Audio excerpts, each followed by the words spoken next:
Hello, this is Matt with Surprise Comics coming at you with another haul. We'll start this haul off with Spider-Gwen #1. Of all the variants that came out last week, this is by far my favorite one. It's homage to that classic Spider-Man 1 cover done by McFarlane. I think the colors he chose, and it just really makes it pop. And it's a nice throwback to one of the prettiest covers ever done. This next set of books I'm going to show you, I got half-price books. Now, I've seen other people video talk about half-price books and get all these great buys and stuff. There's three half-price books by me, and every single one of them just mark their comics up. They like go and find the highest eBay price. They don't care about the condition of their books, and they just post at that. So usually when I go into half-price books, I walk out empty-handed. But this time I had a little more luck, and I was able to get one of a series I've been looking for years, and it's just hard to find. It's not worth a whole lot, but it's not an easy book to come by, and that is Red Hood and the Lost Days.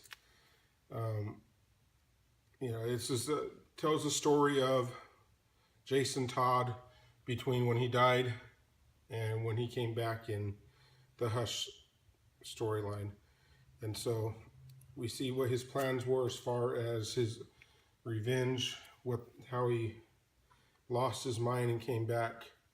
And it's just a great story if you ever get a chance to pick it up and read it. #2, again, it's beautiful covers. That's probably one of the most appealing things about this line. It's #3. #4.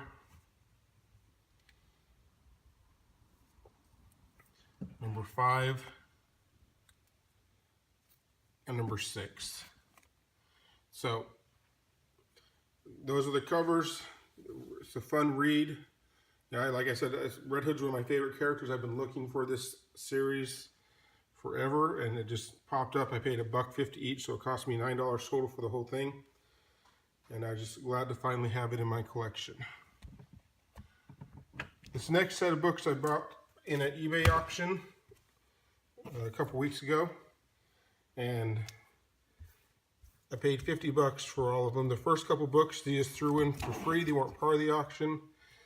The first book is Alpha Flight #1. And this book, you know, when I remember going to Comic Cons back when this were in the early 90s, and they couldn't give away these books, and they're like, you know, people would have long boxes of just Alpha Flight #1. And I remember picking one up for $1, and thinking it was real nice to have a #1, and then I'd look, and then everyone had it for $1, and they still couldn't get rid of them. But it's back in my collection again. It's probably my second or third copy of it, and I don't, you know, I've never seeked it out except for that first copy. But you know, it's fun to have. It's free. It's a pretty good, cool cover too, so can't complain too much. The next free book they gave me was Sword of Sorcery #1. Yeah, it's a book I don't know much about, but it's cool to have, you know, a Bronze Age #1 for free. So I'm not complaining too much about that. Up next we have Spectacular Spider-Man #200. It's a giant size issue. It has that 90s silver background to it, celebrating the annual edition. I know there's something key that happens in this book referring to Green Goblin. I don't know if this is when we learn about who the new Green Goblin is or what, but you know, that wasn't the reason I bought the lot, but it's still cool to have. I also got Amazing Spider-Man 375. This one is the 30th anniversary celebration of the Amazing Spider-Man #1. Nice gold background. It's a pretty cool Venom cover with that jaw that just keeps opening and opening.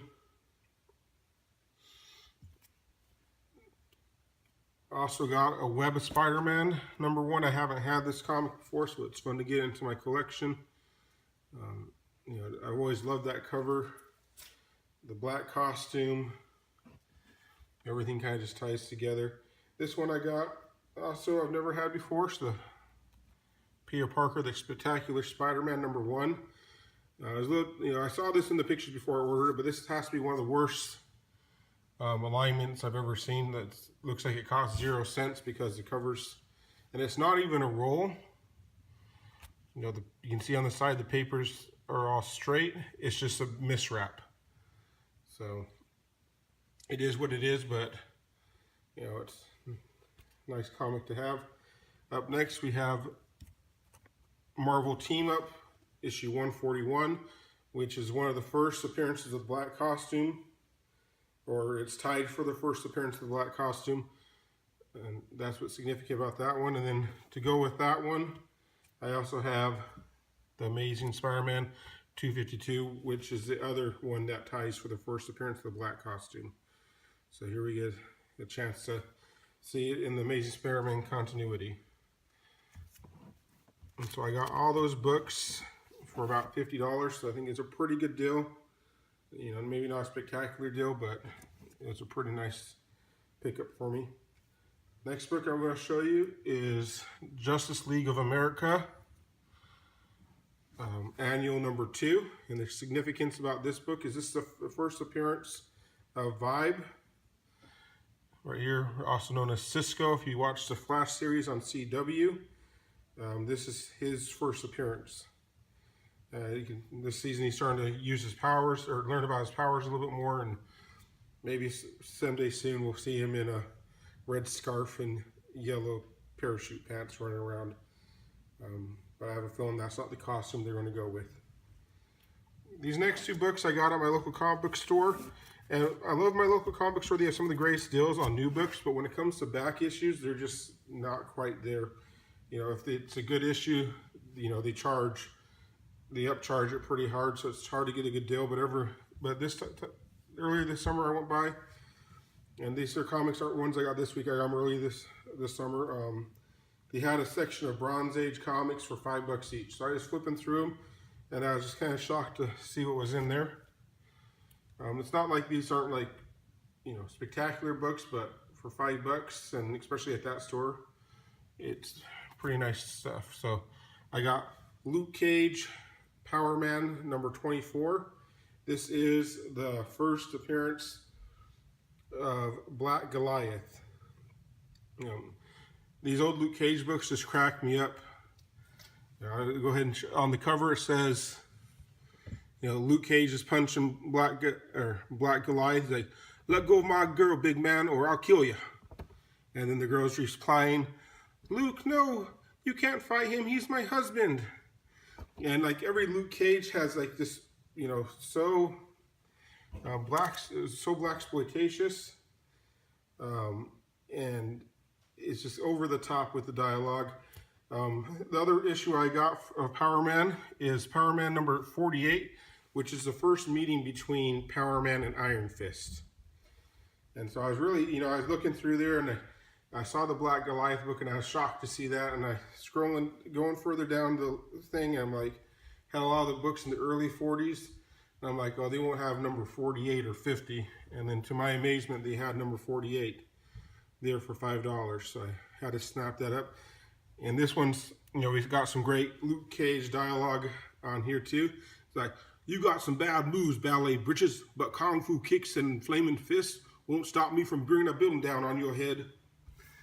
So we have Luke Cage with some more classic dialogue, and once you read those books, he says turkey every other word, and everything's jive, and just fun reads from a different era.